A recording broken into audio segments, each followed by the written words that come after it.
야당에서는 영수회담을 앞두고 이 강경파 목소리가 커지고 있습니다. 주로 친명 의원들 사이에서인데 협치를 잊어라. 우리가 뭐 아쉬워서 영수회담 요구하냐? 라는 등의 발언이 나오고 있습니다. 영수회담을 하겠다는 건 대통령이 협치를 하겠다는 의지뿐만 아니라 야당 대표에게 있어서도 협치를 하겠다라는 정치적인 행위일지인데 협치를 하겠다는 상징인 영수회담을 준비하면서 협치는 잊어라니. 여러분 어떻게 생각하십니까? 민영배 의원, 협치라는 단어를 머릿속에서 지워야 한다. 급기야 이런 발언이 나왔습니다. 민주당 강경파들, 대통령 사과 받아야 한다. 김건희 여사 특검 수용시켜야 된다. 영수회담 관련 2차 실무 논의가 예정돼 있는데 오늘 이런 얘기들이 나왔습니다. 협치는 머릿속에서 잊어라.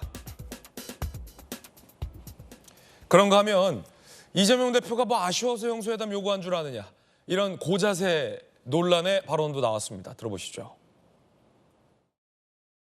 이재명 대표가 무엇이 아쉬워서 영수회담을 요구한 게 아닙니다. 그런데 대통령이나 대통령실이 보였던 입장을 보면 큰 무슨 변화인 것처럼 또 큰 무슨 은전이나 시혜를 베푸는 것처럼 생각하고 있어요.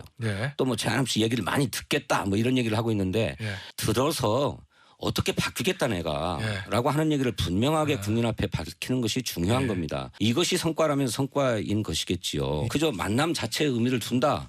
라고 하면 그 뭐하러 만나겠습니까? 성시훈 정책위 부의장님, 협치는 잊어라.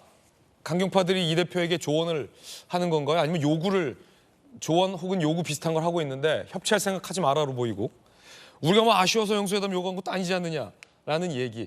영수회담, 실무회담 앞두고 있는데 이런 발언들, 이런 흐름들 어떻게 보십니까? 적절하다고 보십니까? 저는 개인적으로 부적절하다고 생각합니다. 이재명 대표가 아쉬운 게 아니다라는 발언은 특히나 이재명 대표를 이상한 사람으로 만드는 거 아닙니까? 이상한 사람으로 만든다. 2022년 8월 당대표 취임 수락 연설 때부터 영수회담을 하자고 했고 8번 이상 영수회담을 공식적인 자리에서 하자고 한 사람인데 그게 이재명 대표인데 아쉬운 게 아니다.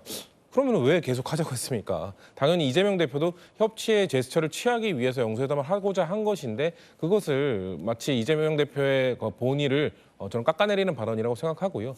협치를 잊어라는 발언 역시 취지는 아마 이럴 것 같습니다. 아무래도 협치를 하기 위해서는 뭐 손바닥도 양손이 마주쳐야 소리가 나는 것처럼 대통령실, 국민의힘, 집권 여당에서 지금 협치의 자세가 안 되어 있기 때문에 우리가 굳이 협치를 할 자세가 필요가 있느냐 이 차원에서 나온 얘기 같은데 아까 앵커께서 말씀하신 것처럼 대통령이 어쨌거나 영수회담을 하자고 하셨으니 그럼 민주당도 협치를 하자고 해야죠. 왜냐하면 대통령제 국가에서는 협치는 필수적입니다. 왜냐하면 이원적 정통성, 그러니까 대통령 선거를 따로 하고 국회의원 선거를 따로 하게 되어 있는 이런 근본적 제도 설계 때문에 협치가 안 되고서는 전국 교차 상태에 빠질 수밖에 없게 되어 있는 게 대통령제 국가의 한계입니다. 그렇기 때문에 당연히 협치를 하도록 원래 미국이 대통령제 국가를 만들 때 처음 세팅할 때부터 어떻게 하면 입법부와 행정부와 사법부가 권력을 딱 분립해서 협치를 통해서 국가를 이끌어갈지를 설계한 것이기 때문에 협치는 기본입니다. 그렇기 때문에 이거를 무시하는 발언은 저는 매우 부적절하다는 말씀을 드리고 싶고요.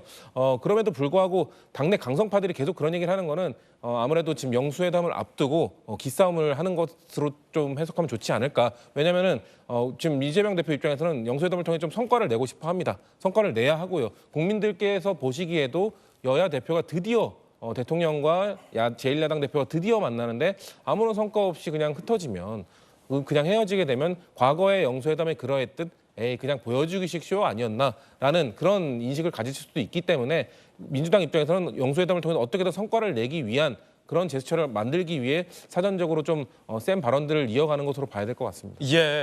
협치를 잊어라. 협치할 마음이 아예 없는 것 같은 거 아니냐라는 논란이 일고 있는데